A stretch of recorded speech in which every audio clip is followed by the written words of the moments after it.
Je m'appelle Arnaud Lançon. Moi, je travaille pour Navis. Je travaille sur la région Europe, Moyen-Orient et Afrique. Et je travaille aussi avec notre partenaire, le groupe Géomesure, et Cédric qui est là. Voilà, bonjour, moi c'est Cédric donc, du groupe Géomesure. Je suis commercial sur la zone Île-de-France, donc c'est pour ça que je suis présent à BIMworld, et sur la partie Hauts-de-France. Et donc j'ai des collaborateurs avec qui on travaille sur le restant pour la distribution des produits de la France. Voilà. Tout d'abord, merci d'être venu aujourd'hui. Le but du jeu et l'objectif de cette présentation, c'est de vous parler de comment la technologie Navis et le groupe Géomesure peuvent vous permettre d'accélérer justement vos workflows Scan to BIM. L'intérêt, c'est de vous parler en particulier d'une nouvelle fonctionnalité, fonctionnalité logicielle qui vient avec la technologie Navis, la technologie CDA, Cross Data Alignment, mais on va y venir d'ici quelques secondes. On continue avec les choses peut-être un peu moins intéressantes pour vous. Le plan, on va passer 5 petites minutes pour faire un point sur qui on est, pour ceux qui ne connaissent pas les entreprises. Et puis derrière, on ira tout de suite dans le dur du sujet avec la fonctionnalité, comment elle marche et puis qu'est-ce qu'elle peut vous apporter. Et puis à la fin, on gardera quelques minutes, histoire de collecter vos questions et puis voir un petit peu comment on peut vous aider. Cédric, je te laisse commencer sur la partie Géomesure. Ouais, merci. Donc, le groupe Géomesure est composé de 4 entités. Donc, vous avez évidemment le groupe Géomesure, ensuite la société Positix qui a été acquis par Géomesure il y a 2-3 ans maintenant pour de la distribution de matériel. ZW France qui propose une alternative par exemple à AutoCAD avec le logiciel ZWCAD. Et vous avez sur la partie géophysique, donc pour tout ce qui est sous-sol, la société Georeva qui est toute neuve maintenant dans le groupe de Géomesure. Et donc pour revenir, Positix et Géomesure, on fait tout ce qui va être numérisation de ce qui est de l'ordre du visible, du bâtiment, éventuellement à l'échelle d'une ville ou d'un pays. Donc nous, notre ADN, c'est quoi? C'est de vendre du matériel, donc des appareils, que ce soit des drones, des scanners, du matériel de topo, des logiciels d'exploitation pour pouvoir utiliser et interpréter les données, avec le logiciel de traitement également. Et donc avec la vente de matériel, on a également tout ce qui va être SAV, hotline, formation, sur lequel on a un fort taux de satisfaction au sein du groupe Géomesure. Donc on n'est pas simplement pour vous vendre du matériel, on est là aussi pour vous accompagner dans vos stratégies d'acquisition au quotidien. L'intérêt aujourd'hui de présenter la technologie Navis avec Géomesure, c'est bien sûr d'avoir une implication en local, d'avoir un support français qui permet de vous aider, d'avoir une compréhension de votre marché aussi. Navis, de notre côté, pour ceux qui ne nous connaissent pas, on est une entreprise internationale. On a été créé en 2013, donc ça fait déjà un petit moment qu'on est sur le marché. Et comme vous le voyez ici, on a une présence internationale extrêmement étendue sur la plupart des continents, avec plus de 1400 clients à travers le monde. Navis en quelques chiffres pour parler de données, données nuages de points, données utilisables par des entreprises comme les vôtres. C'est un peu plus de 2 milliards de mètres carrés scannés. Donc c'est extrêmement important. Ça va extrêmement vite avec les technologies qu'on vous propose. On a apporté 2 appareils qui sont ici. C'est aussi une technologie qui évolue très très vite de manière continue, avec plus de 25 brevets déposés sur la technologie spécifique. Donc un des leaders du marché extrêmement en avant sur cette technologie de scan dynamique, mais également sur la partie logicielle. Qu'est-ce qu'on propose du côté Navis? Très rapidement, pour regarder notre offre, c'est à la fois toute la partie acquisition 3D, donc ce que vous montre ici Cédric, la série LX avec le VLX mais également le MLX, donc des scans dynamiques de très haute précision. C'est ça qui fait la différence aujourd'hui chez nous. Toute la partie traitement, comment traiter l'information de manière beaucoup plus rapide mais aussi beaucoup plus fiabilisée. La partie exploitation que les personnes oublient assez souvent, comment visualiser la donnée, à la fois si vous êtes un expert du nuage de points, mais également si vous êtes moins expert. Utilisation des photos 360 degrés, utilisation des unités de mesure, ce genre de choses. Et puis toute la partie intégration. là encore, c'est quelque chose qu'on ne met pas forcément trop en avant, mais des connexions avec les grands logiciels du marché, avec différentes plateformes de facility management, de CAD, de BIM, etc. La chaîne de process est un petit peu plus étendue que sur des marques standards. Là, on va aller à la visualisation des données. Donc ça démocratise quand même beaucoup l'accès à ceux qui aujourd'hui n'ont pas toujours l'information en 3D. Souvent, on s'arrête à la 2D. Navis continue avec les logiciels à permettre d'accéder à de la 3D.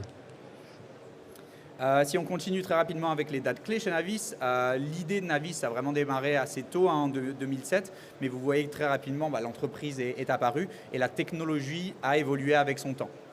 Les premiers que vous voyez, le M6, on est sur quelque chose d'assez basique, mais qui permettait de livrer de la donnée de manière déjà assez précise, plutôt pour des industriels et différents types de clients. Derrière, on a développé la mobilité avec la série VLX et puis petit à petit arrivé vers le MLX, quelque chose de beaucoup plus portable, de beaucoup plus facile d'utilisation dans des espaces confinés, ce genre de choses. Aujourd'hui, pourquoi on est là? On est un peu plus là pour parler de toute la partie logicielle et des innovations qui sont arrivées en parallèle de l'équipement. Il faut comprendre que Navis, bien sûr, fait évoluer son offre équipement, mais fait également évoluer son offre de fonctionnalité, l'amélioration des données. Et aujourd'hui, quand on parle à des clients qui ont acheté un VLX1, un VLX2, aujourd'hui, ces évolutions ont permis de faire évoluer, d'améliorer la donnée avec ces instruments. On est sur un équipement qui va durer dans le temps. On n'est pas juste sur 3 ans d'investissement, on jette, on change. On va avoir le logiciel qui va permettre de faire évoluer le produit en même temps que le soft. Puisqu'aujourd'hui, la clé sur ces produits-là, ça va être le logiciel. Si on regarde les dernières évolutions en date et les dernières fonctionnalités, on a eu l'intégration des images 360 degrés qui viennent en complément de ce que vous pouvez déjà prendre avec votre scanner standard. Si demain vous arrivez avec une caméra Insta, Ricoh ou ce type de choses, vous pouvez venir intégrer la donnée sur votre plateforme en ligne. Vous avez aussi des fonctionnalités comme le Hide Overlap, donc pour éviter les chevauchements de données. Si vous avez des nuages de points qui viennent se recoller, qui viennent se compléter, l'idée est que le logiciel, de manière automatique, vient effectuer un nettoyage automatique de votre nuage de points. Donc encore une fois, avec l'idée d'améliorer le process, de l'accélérer et de vous permettre d'obtenir une qualité de données bien meilleure. Pour également, je me permets juste de te couper, le Hide Overlap va permettre aussi toute la mise à jour. On parle d'une base nuage de points issue du scanner. La mise à jour après travaux va pouvoir être faite automatiquement et simplement sans avoir à faire des découpages et du nettoyage. Ça va se faire tout seul. Encore une fois, l'idée c'est de faire évoluer le logiciel avec l'équipement. Vous avez des équipements de plus en plus performants. La technologie Navis est la technologie la plus premium du marché, mais derrière le logiciel suit et vous permet d'avoir aussi les process, les workflows les plus avancés. Pourquoi on est là aujourd'hui? Pour parler justement du Cross Data Alignment et donc la dernière fonctionnalité de Navis. Pourquoi elle a été développée? C'est très simple. Aujourd'hui, la plupart des personnes qui travaillent avec du nuage de points ont le même challenge. C'est l'idée qu'ils travaillent de plus en plus avec des projets de plus en plus complexes, mais avec la nécessité aujourd'hui de travailler avec des points de contrôle. Si on veut avoir un bon alignement de données, on a la nécessité d'utiliser des points récoltés avec des stations totales, avec du GPS, des points de contrôle mesurés. Ça prend du temps, ça ajoute du temps sur toute la partie capture de données sur site. En plus de ça, derrière, quand on arrive sur la partie process, l'alignement est souvent complexe parce que ça demande un certain nombre de tâches manuelles, ça demande du retravail et en termes de fiabilité des données, on garde toujours des questions.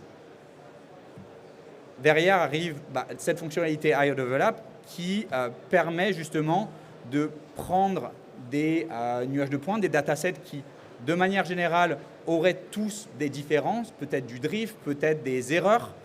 Et au lieu de les corriger de manière séparée, pour essayer de les aligner au final, l'intérêt du Cross Data Alignment, ou je vais dire CDA parce que ce sera un peu plus simple pour mon accent, l'idée c'est de venir traiter ces données, non plus de manière séparée, mais ensemble.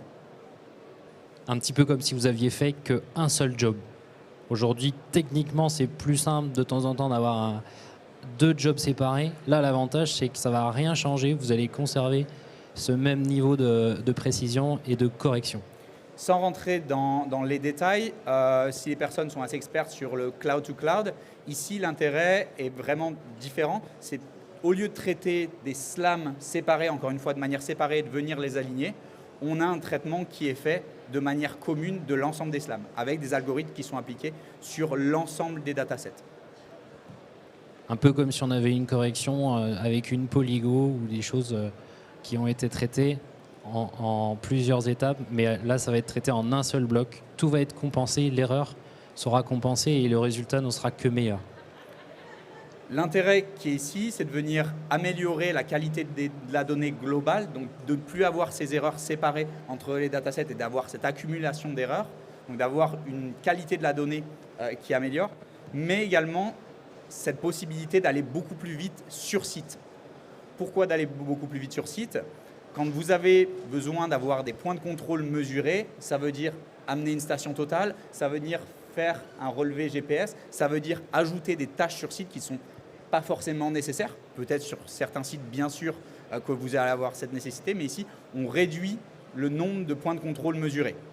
Ça va libérer du temps humain, du temps machine, de l'investissement matériel que vous pourrez mettre à disposition d'autres chantiers pour toujours aller dans l'idée d'aller plus vite sans la concession de la précision.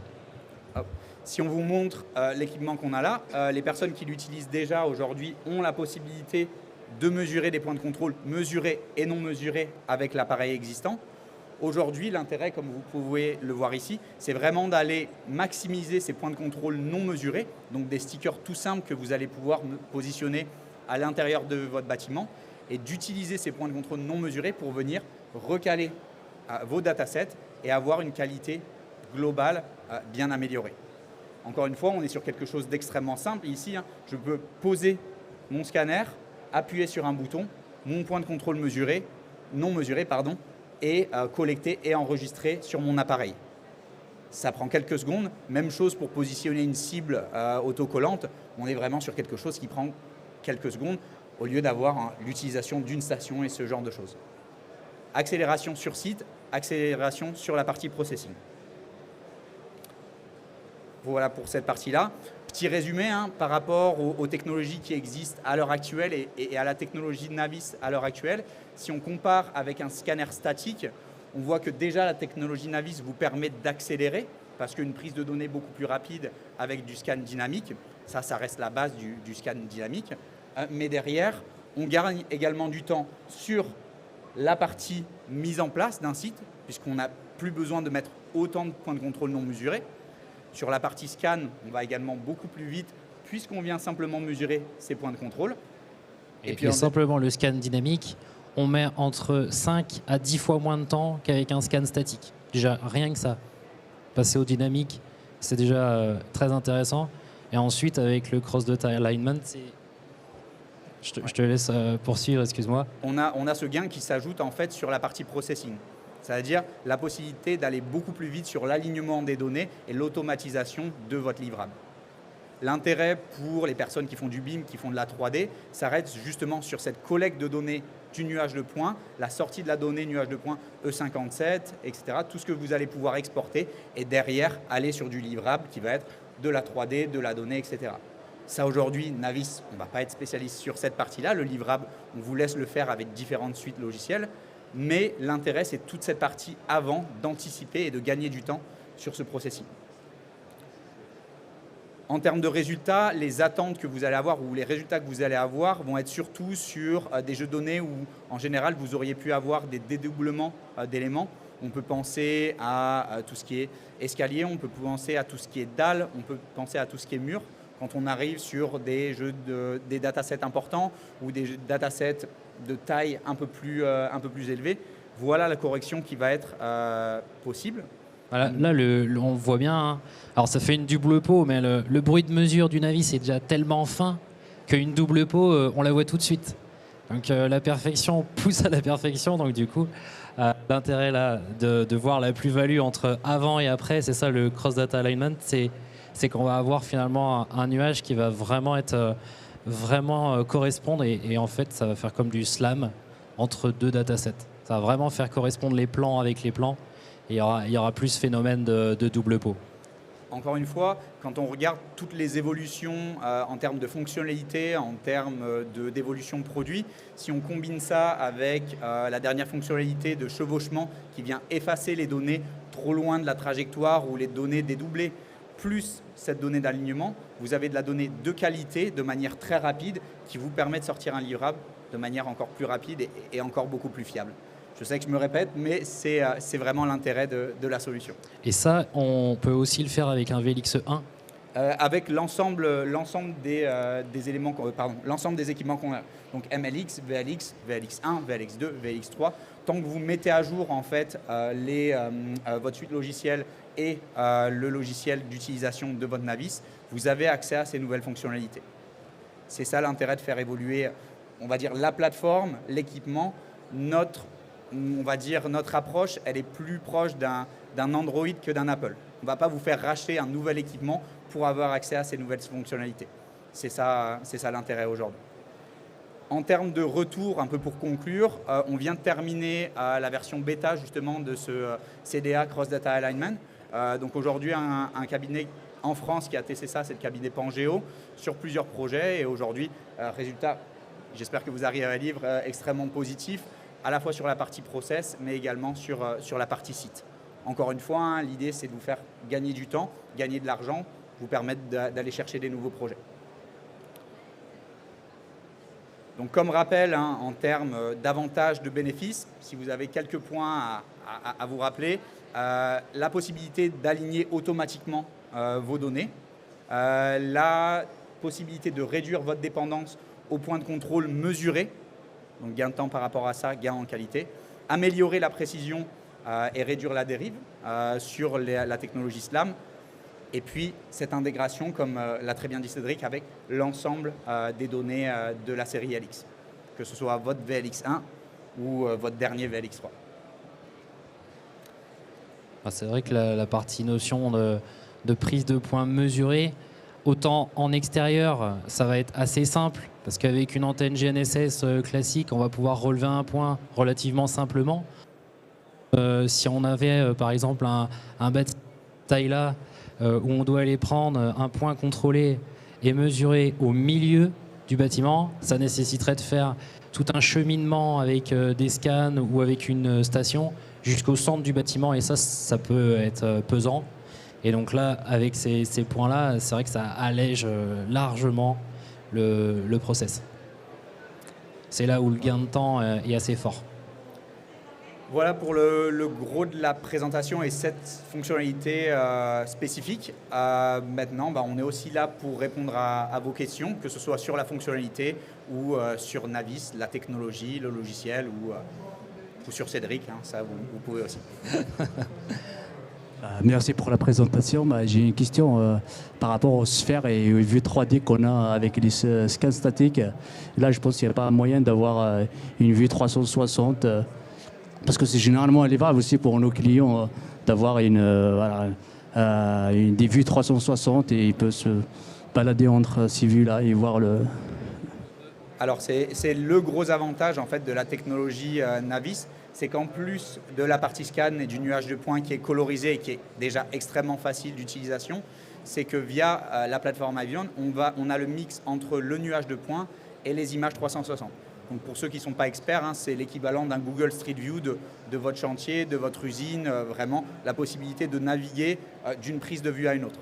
Ça veut dire que là où des experts, géomètres ou autres, pourraient facilement utiliser le nuage de points et auraient cette expertise, là on a la possibilité de donner et d'offrir cette donnée à des personnes moins expertes, des gens par exemple en usine, des gens sur un chantier, et de leur donner cette possibilité de venir prendre des mesures, de venir utiliser la donnée et de poser des questions que normalement ils ne pourraient pas forcément poser ou résoudre des problèmes qu'ils ne pourraient pas forcément résoudre. Donc pour répondre rapidement, on a cette capacité-là. C'est la partie image 360 qu'on a présentée, soit directement avec l'appareil Navis, soit encore une fois, si vous avez de l'Insta360, Ricoh, DJI, n'importe quelle image 360 degrés, vous pouvez l'intégrer sur la plateforme. Ça, on pourra vous le montrer sur le stand, pareil, si vous voulez un exemple, avec des intégrations de panorama et voir comment fonctionne la plateforme, on pourra vous le montrer directement sur le stand GeoMesure. La précision par rapport à un trépied, quoi. Ouais. Alors aujourd'hui, c'est le gros avantage en fait, de la technologie Navis, c'est qu'on est sur du dynamique haut de gamme. Donc avec celui-ci que j'ai dans les mains, on arrive à faire du 8 mm. Avec celui que Cédric avait sur le dos tout à l'heure, on arrive à du 5 mm. Donc encore une fois, on n'est pas sur du statique parce que le statique sera plus performant. De ce point de vue-là, il n'y a pas de question. Mais en termes de gain de temps sur des sites dangereux, difficiles d'accès, en fonction du livrable que vous cherchez, en général, 5 mm, 8000 mm, vous arrivez à aller chercher quelque chose. Ça correspond aux besoins finalement dans le bâtiment, dans 95% des cas.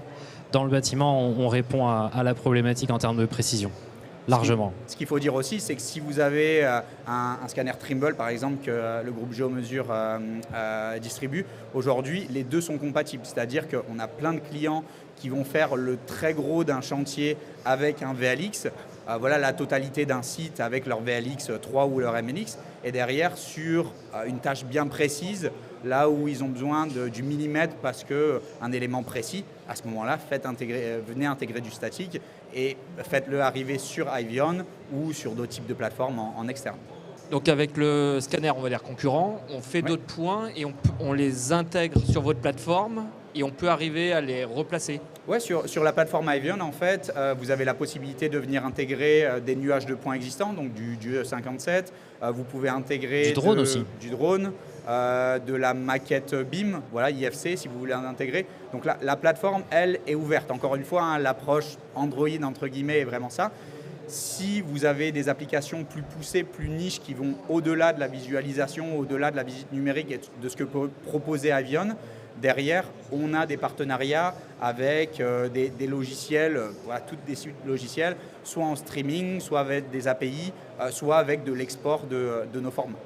Si vous êtes un peu trop, vous n'êtes pas sûr de poser les questions ici en public, mais vous avez des questions, n'hésitez surtout pas à scanner le QR code ici. Ça permettra à Cédric de venir vous envoyer un petit message dans le futur et d'y répondre ou d'organiser une réunion avec vous pour rentrer un petit peu plus dans le détail de la solution.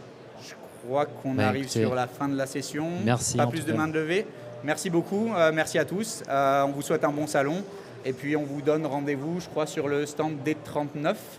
D39, si vous avez plus de questions. Merci beaucoup. Bonne journée, au revoir. Merci.